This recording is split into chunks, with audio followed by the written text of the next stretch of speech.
Everyone, and welcome to the Gollancz Festival.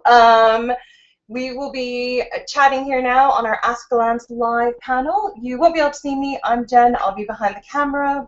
I'll be asking all the questions. So here's the rest of the panel, starting with Simon. Okay, I'm Simon Spanton. I'm the associate publisher and oldest person here from the Claim to fame. My name's Sophie Calder and I'm the publicity manager for Gollancz. I'm Darren Nash, I'm digital publisher for Gollancz and probably the second oldest person here. I'm Gillian Redfern, I'm the publishing director for Gollancz. I have no idea how I rate in terms of age, but the rest of the but it's lovely to be here. And I'm Marcus Gibbs, editor at Gollancz, and although it's not true, I'm going to claim to be the youngest person here because I can, because no one else did. You're a prodigy. It's a lie. No. Our first question has to do with our logos. So someone on Twitter has queried why we have the logos that we have. Could we talk about that? Yeah. Absolutely. Well, one of the logos we have is this one. Pretty pictures, visual aids.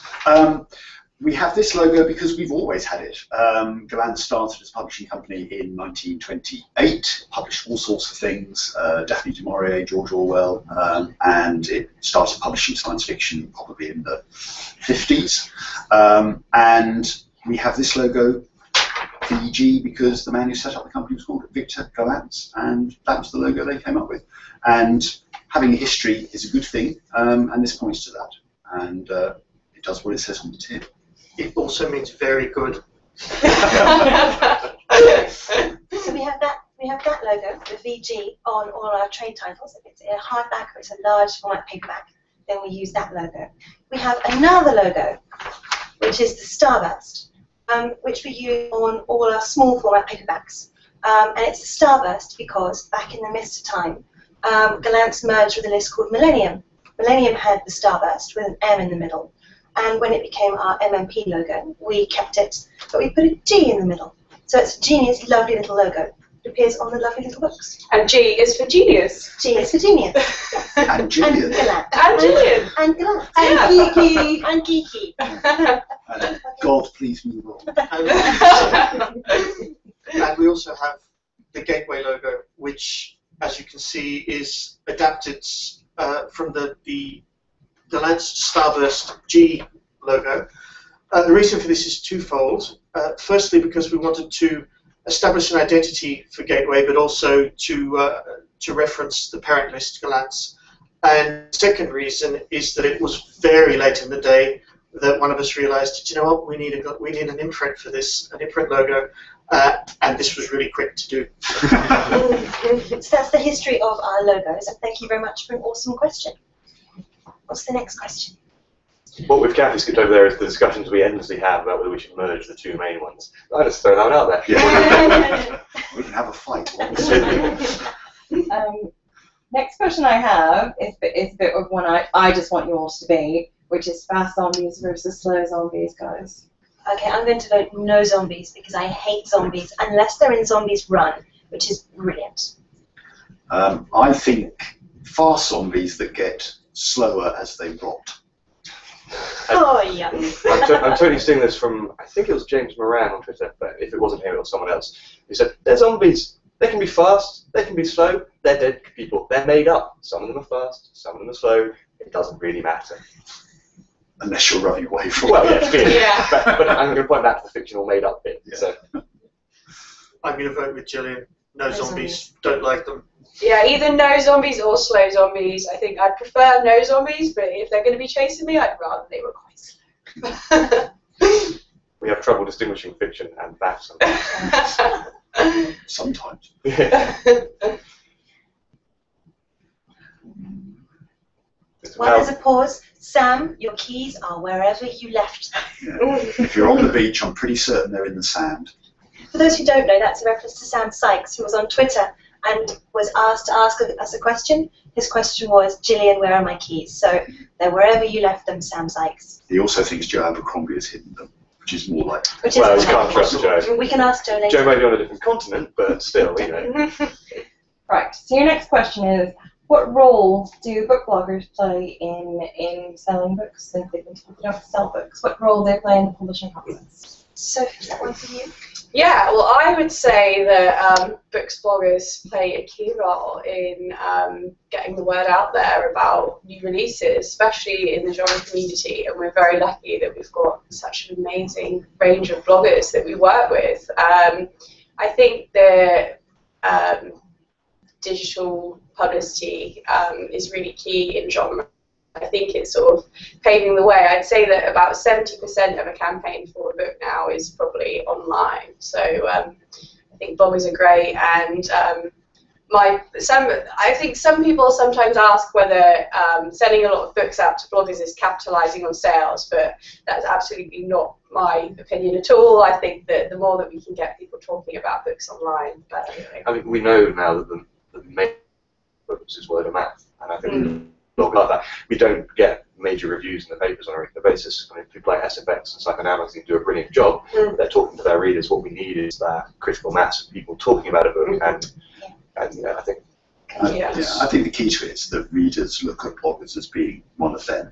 I think they look at reviewers and the press and the industry as being not one of them. So it's like they are hearing from a friend. And it's impartiality, and you know if a blogger has similar taste to you, if they recommend things absolutely. It's an honest appraisal. It's the 21st century word of mouth, or as Gollancz's resident punster, I must say, word of mouse. Here are we. He is. We're locking him in this room when we go.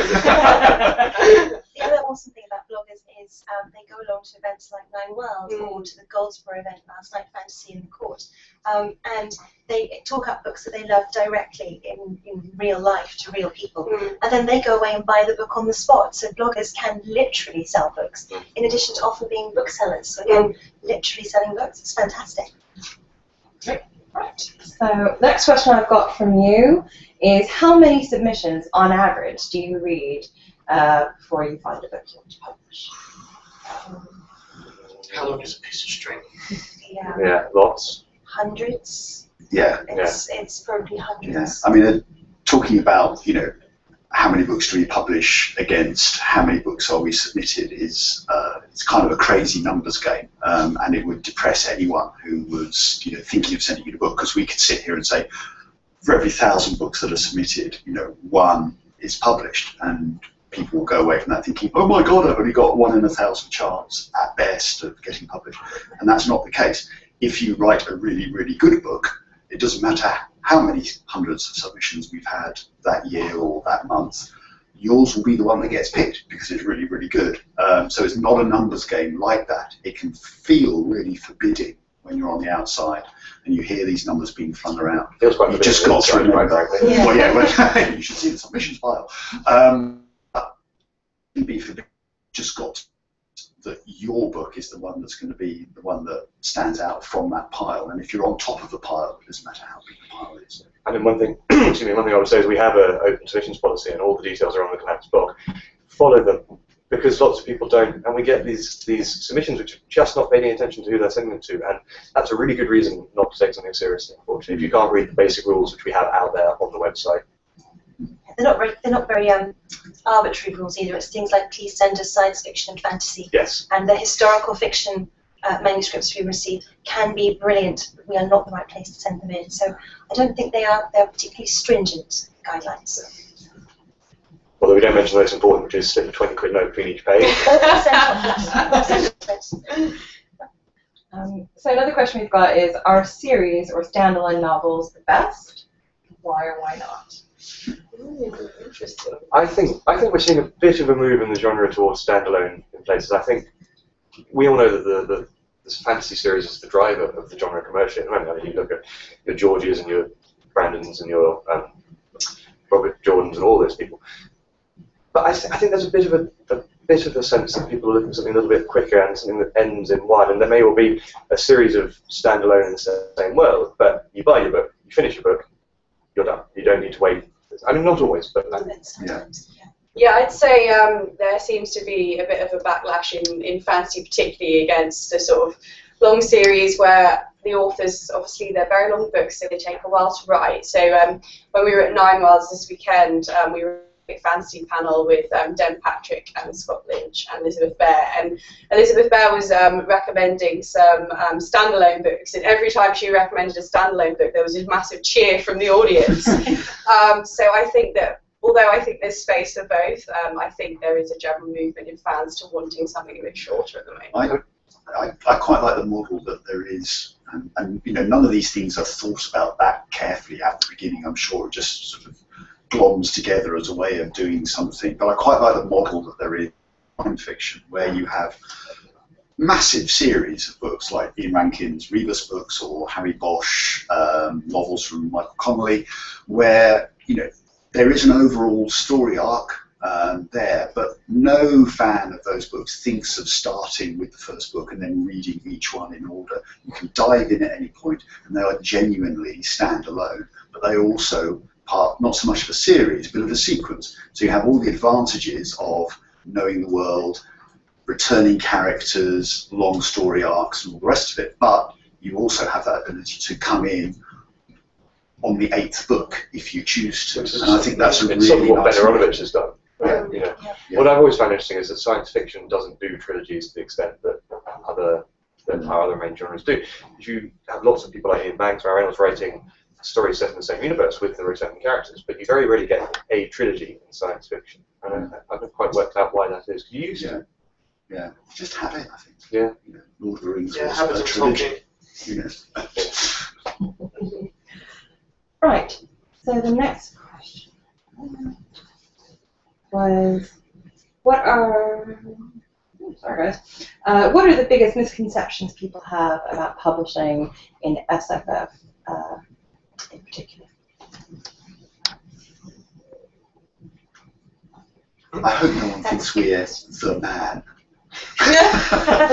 We are part of a big publishing corporation, and people, you know, often, you know, fans and readers sometimes sort of look at corporate publishing and think, well, it's this big, you know, uncaring, money-driven behemoth doesn't care about the genre, and you know, the editors, maybe they do, but certainly no one or marketing or sales cares about the books. It's just not true. All parts of publishing are peopled by people who love books. There's no other reason to be in publishing than you love books. Now, you might be a salesman.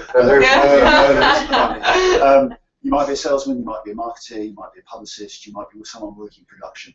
You do all of those things because you love books, and we have to find ways of making money. Of course we do, it's a business, but we're doing it because we love books, and we hope that when we make money on one book, that allows us to publish a book that we just fall in love with, and you know, we hope other people will as well. So it can look like a big forbidding business from the outside, but it's peopled by people like you, really.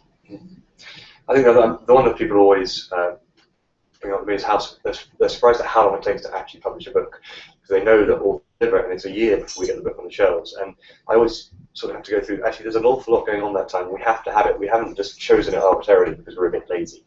It's there because there are all these lines that you need to meet, and retailers need to know what the cover looks like 9 months before the book is published. So you've got to have a cover at that point. And really, to have a good cover, you probably ought to read the book and know what's in it. And there are reasons for it. And sometimes, I mean, I think, my God, we're a bit slow, aren't we? And you look at self-publishing, which can move very, very quickly. But it's a different game, and that's why. And it's because we care about the books, and it takes time to do them properly. I think I see two. One is we are the gatekeepers of fantasy and science fiction, as if we are somehow deliberately keeping things out rather than responding to the manuscripts that we see. None shall pass. Exactly, we are holding back a stream of, I don't know, unicorn fantasy. Actually, we don't see very much unicorn fantasy, if any. I've never seen a unicorn fantasy. We've never seen quite unicorn fancy reading fantasy. that, actually. I love unicorn fantasy. Well, Get writing. Get writing. I just edited a book with a unicorn in it. Oh, it's a Mine What is I'm unicorn going to fantasy. say. So yeah, this idea that we're somehow the gatekeepers, when actually we respond to what we see, and things that we see people want to read, then we're more likely to pick up. But we're not, it's not as if we're systematic, none shall pass.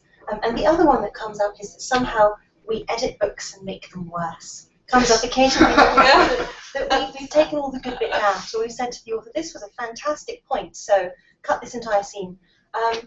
It's funnily enough, it's not something we usually do, but it does seem to be a preconception. Actually, it's that no editing thing as well. Oh, I get yes. that. You don't have time to do it, and well, no, we Yes. don't, but we do it at home on our own. And every one of us works I work 3 evenings a week and at least 1 day of the weekend doing the editing that I can't do in the office because there's other stuff to do. And we do that because we love the books and we want to make them worse. Yes, worse.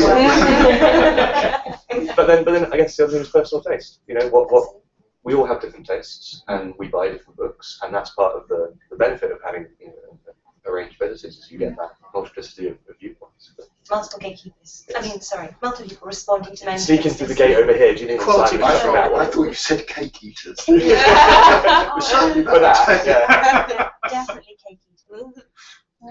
All right, it's your last question, and I have to ask it, and I know it will be severely contentious with Gollancz. It's the I'm first gonna go No. team fighting teddy bears, but can you guys let the world know your feelings on Ewoks? I love Ewoks. Absolutely. I'm pro. Are you Ewoks, in the Wookiee camp or the Ewok camp? I like both. Wookiees, Ewoks are the point at which the Star Wars trilogy took, and I was going to say So inevitable untrue.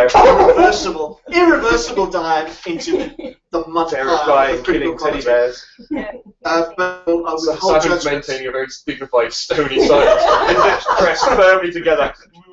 I withhold judgment on the future of the series until J.J. Abrams has had his say.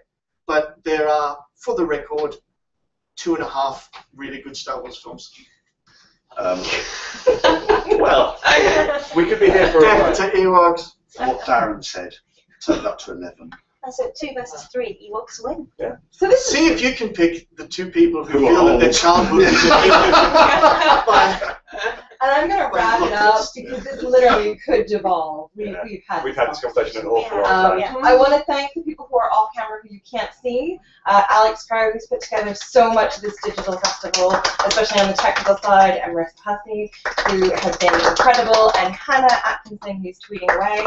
So We can't can't see start them, tapping thing now. but they're an incredible force behind everything. So thank you, everyone, and Alex. Thank you for watching. Marcus, Ewoks, No!